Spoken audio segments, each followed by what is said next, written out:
이 꽃은 아주 향기롭고 아름다운 꽃입니다. 아무 곳에나 피지는 않습니다. 기쁨이 있는 곳에서만 피어난다고 하여 기쁨의 꽃이라고 불립니다. 한때 세상에 가득 핀 적도 있었다고 합니다. 하지만 세상에 욕심과 미움이 가득 차고 슬픔과 절망이 세상에 넘치면서 기쁨의 꽃을 찾아보기가 아주 어렵게 되었습니다. 그런데 말입니다. 이 꽃이 활짝 핀 곳이 있다고 합니다. 그 현장을 찾아가 보겠습니다. 꽃이 발견된 이곳은 심한 피부병에 걸린 사람이 살고 있는 곳입니다. 살이 짓무르고 피가 나서 고통과 괴로움으로 가득했던 곳이었습니다. 마을 사람들은 혹시 그 병이 자신에게 옮을까 두려워서 이곳에 얼씬도 하지 않았죠. 그런데 그곳에서 이 꽃이 활짝 피어났다고 합니다. 도대체 무슨 일일까요? 여기가 심한 피부병에 걸린 사람이 살던 곳이 아닌가요? 네, 제가 바로 그 사람입니다. 지금은 피부가 깨끗하고 건강해 보여요. 어떻게 된 일인가요? 사실 저는 피부병 때문에 너무 힘들었어요. 가려워서 견딜 수가 없었어요. 피가 날 정도로 긁어도 가려움이 사라지지 않았어요.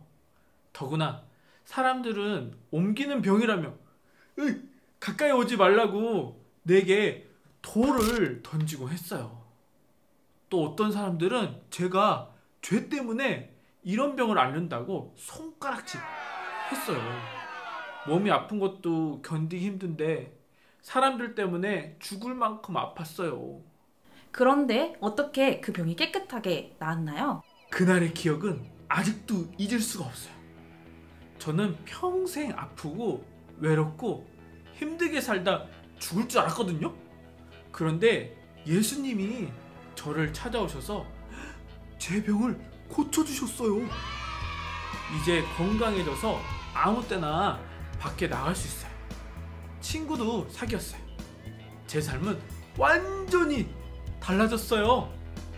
예수님께서 제 고통과 슬픔을 기쁨으로 바꿔주셨어요.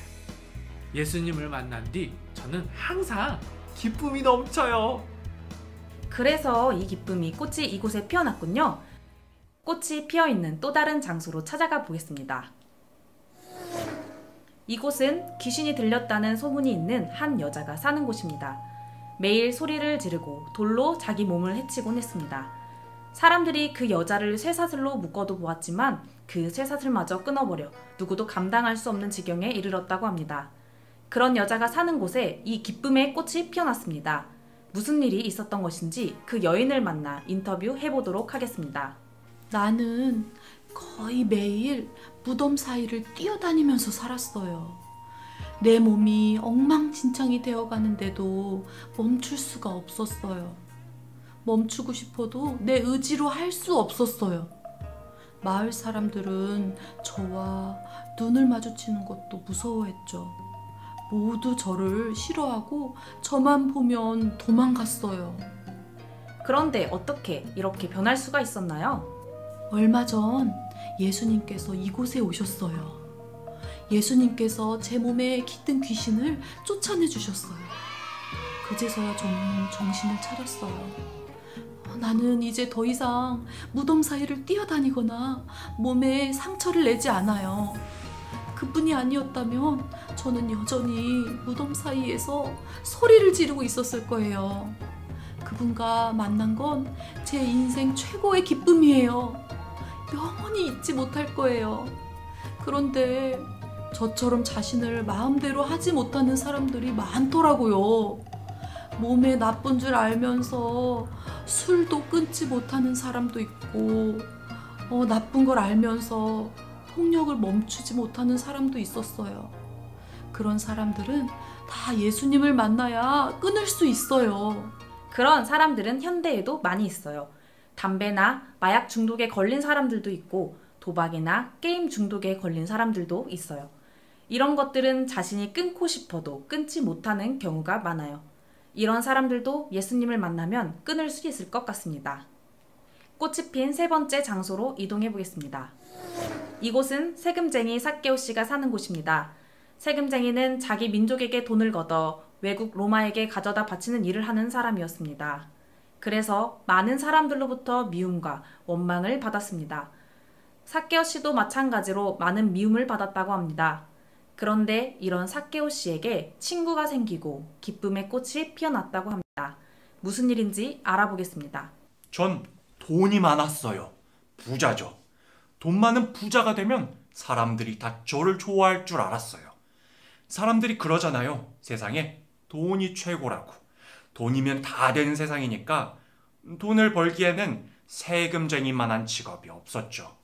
하지만 돈은 엄청나게 많은데 이상하게 사람들은 절 미워해요. 있는 친구들마저 손가락질하며 절 떠났어요. 저는 외톨이가 됐죠. 저는 뭐가 문제인지도 몰랐고 돈으로도 해결이 안 됐어요.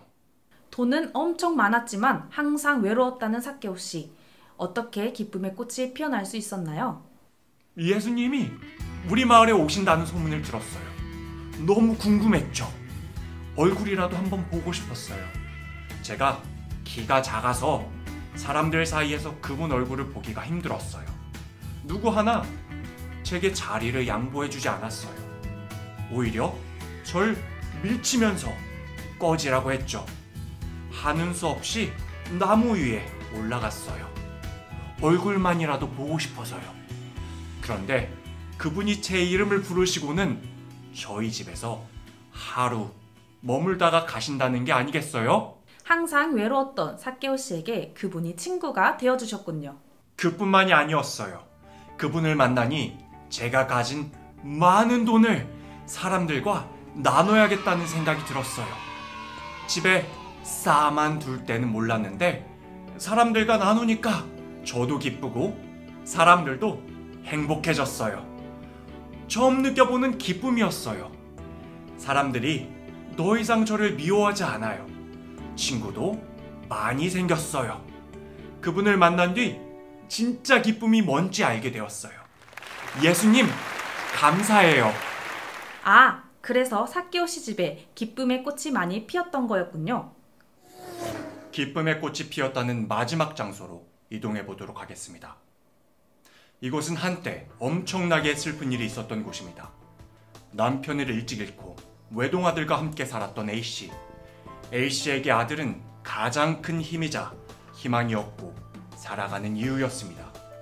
그런데 어느 날 갑자기 이 아들이 죽고 말았다고 합니다. 남편을 잃은 것도 모자라 하나뿐인 아들마저 잃었으니 여인은 사는 게 아니었습니다. 그런데 이런 슬픔과 절망의 장소에 어떻게 기쁨의 꽃이 피어날 수 있었을까요? 아드님이 세상을 떠났을 때 정말 슬펐겠어요. 어떻게 그 슬픔을 이길 수 있었나요? 이제 정말 끝이라고 생각했어요. 내 하나뿐인 아들이 세상에 없는데 살아서 뭐하나 싶었죠. 아들의 장례를 치르고 나도 아들을 따라가겠다고 생각하며 하염없이 울고 있었어요. 그런데 예수님이 다가오시더니 아들이 누워있는 간이에 손을 얹고 말씀하셨어요. 청년아, 일어나라. 그러더니 죽었던 아들이 벌떡 일어나는 거예요.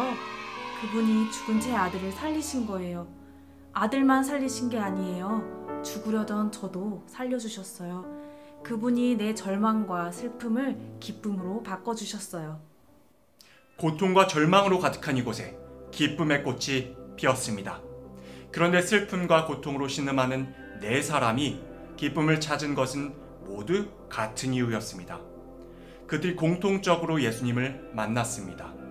죽을 것 같은 고통과 절망 속에 살던 사람들이 예수님을 만나고 그들이 가진 문제가 해결되었고 엄청난 기쁨을 얻었습니다.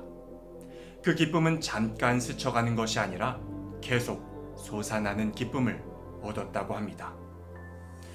그런데 말입니다.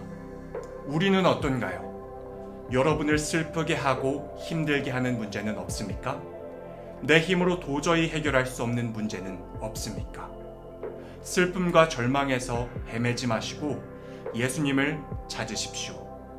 예수님이야말로 우리의 고통, 슬픔, 아픔, 그리고 죽음의 문제를 해결해 주시고 큰 기쁨과 영원한 행복을 주시는 분입니다.